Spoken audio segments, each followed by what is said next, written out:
Graça e paz, meus irmãos. Hoje é sábado, hoje é dia 16 de janeiro de 2021. 1 Timóteo capítulo 4 diz assim: Mas o Espírito expressamente diz que nos últimos tempos apostatarão alguns da fé, dando ouvido a espírito enganadores e a doutrinas de demônios. Neste contexto aqui, meus irmãos, nós queremos falar sobre essa doutrina escatológica chamada pós-tribulacionismo.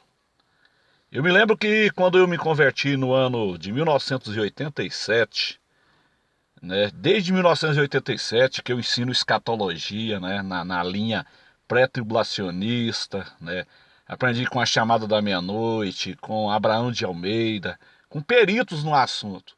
Então ninguém via falar desse negócio de pós-tribulacionismo. Essa doutrina é uma doutrina nova que surgiu nesses últimos dias exatamente para confundir e perturbar a igreja de Deus. Então tem muita gente que está perturbado com essa doutrina.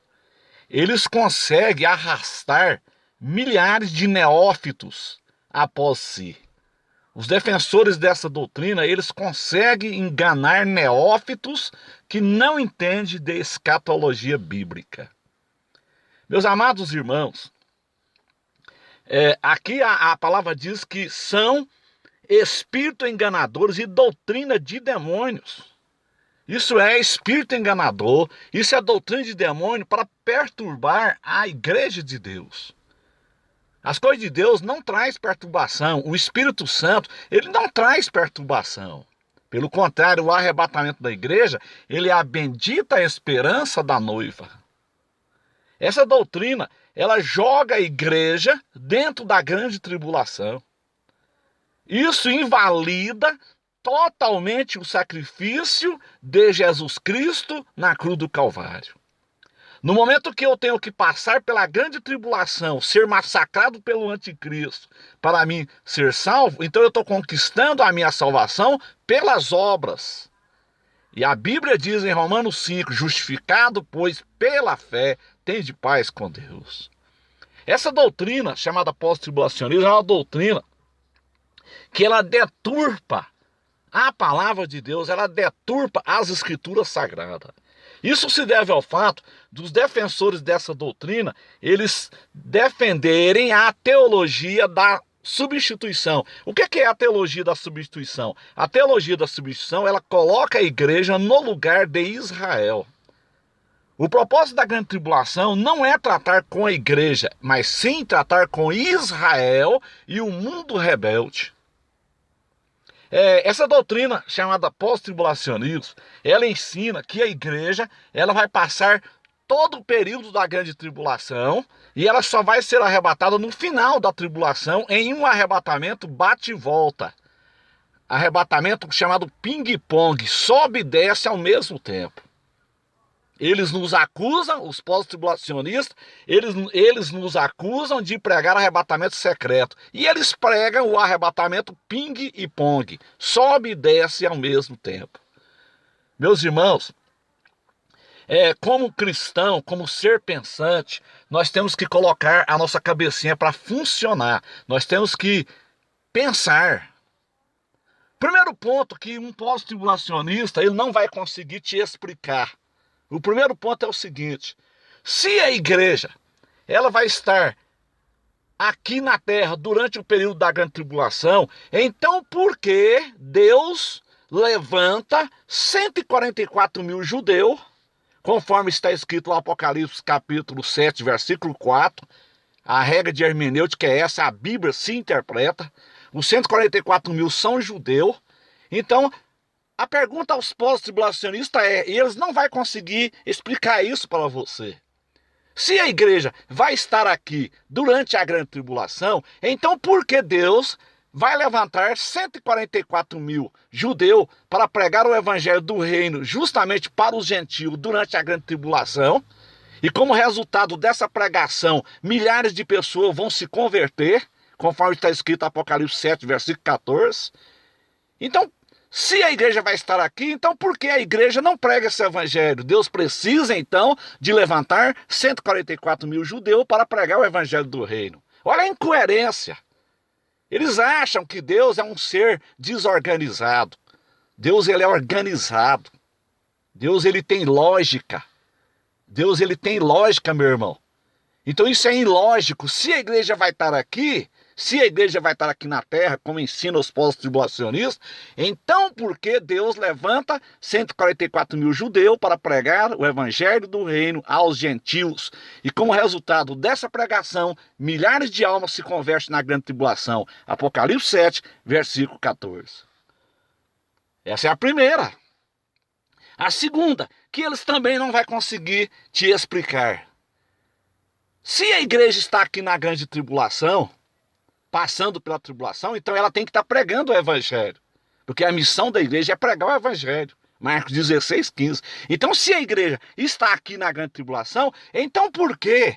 Então por que Deus levanta duas testemunhas em Jerusalém, no Muro das Lamentações, para pregar aos judeus ali em Israel? Deveria de ser, então, o papel da igreja, já que a igreja vai estar na grande tribulação, como ensina os pós-tribulacionistas. É Apocalipse capítulo 11. Deus levanta duas testemunhas para evangelizar judeus em durante 3 anos e meio.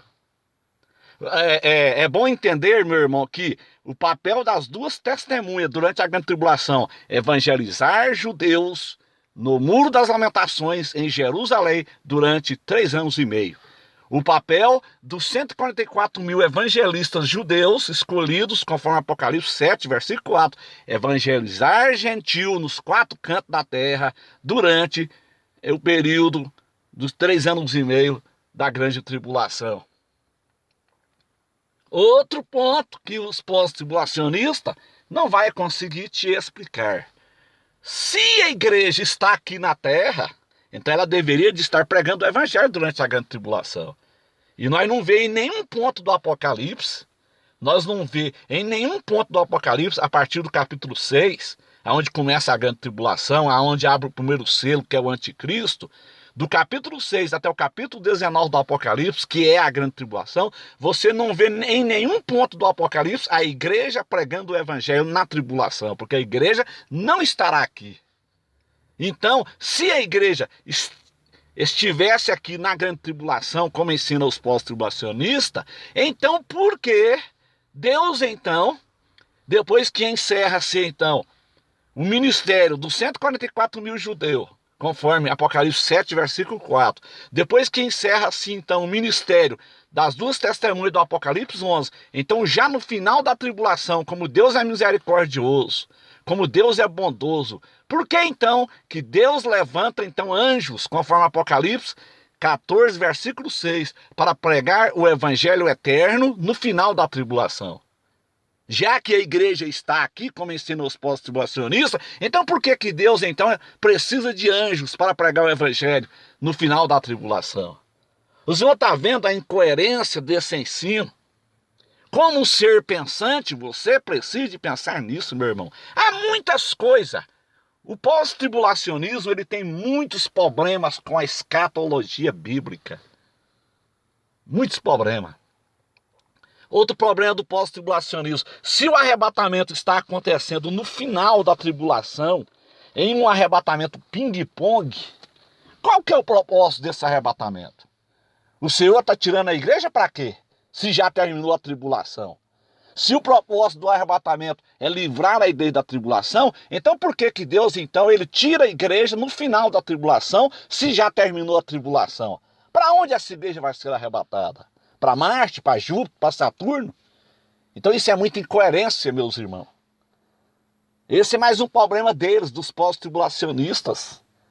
Se a igreja está sendo arrebatada no final da tribulação, é lógico então que todos os corpos que estão sendo arrebatados estão recebendo corpos como de anjos, corpos glorificados.